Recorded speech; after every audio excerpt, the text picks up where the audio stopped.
Kick-ass facts, more outdated medical procedures. Pew, pew, pew, pew! Do you suffer from persistent headaches, muscle cramps, or stomach ulcers?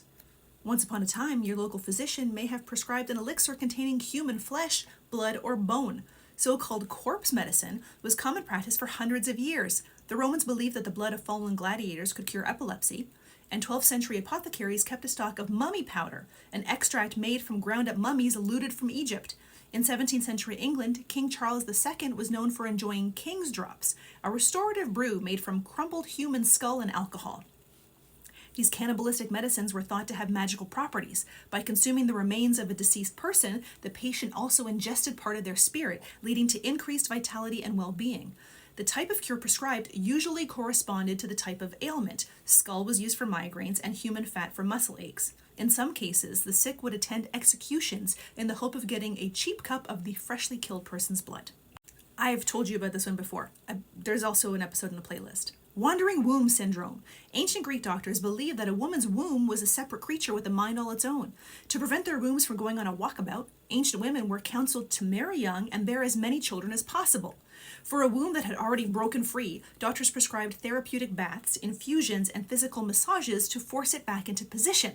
They might even fumigate the patient's head with sulfur, while simultaneously rubbing pleasant-smelling lotions between her thighs, the logic being that the womb would flee from the bad smell and move back to its rightful place.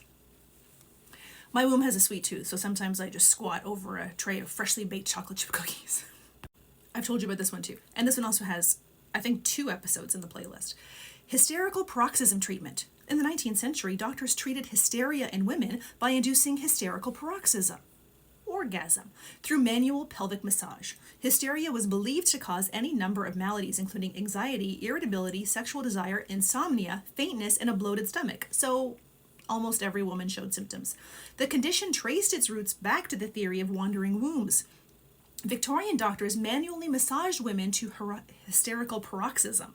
To spare the doctors the work, always looking for an easy way out, Dr. Joseph Mortimer Granville created a steam-powered electromechanical medical instrument nicknamed the manipulator. The device allowed women to give themselves home massages, allowing them to cure their wandering wombs.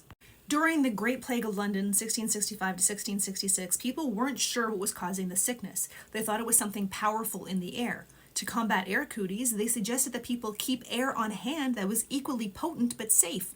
This meant that a city full of people started storing their farts in jars and occasionally opening them up to breathe them in, hoping to keep the plague at bay. The Babylonian skull cure. For ancient Babylonians, most illnesses were thought to be the result of demonic forces or punishment by the gods for past misdeeds.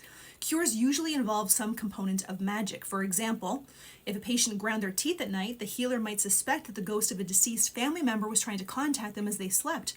According to ancient necromantic texts, the doctor would recommend sleeping by a human skull for a week as a way of exorcising the spirit. To ensure this disturbing treatment worked, the tooth grinder was also instructed to kiss and lick the skull 7 times each night. When the Black Plague was sweeping the world, people would do anything if they thought it was a cure. For royals, specifically kings, a spoonful of crushed emerald powder was the cure. Swallowing emeralds, no matter how crushed, is like eating glass. It would cause lacerations down the throat, major internal bleeding, and death.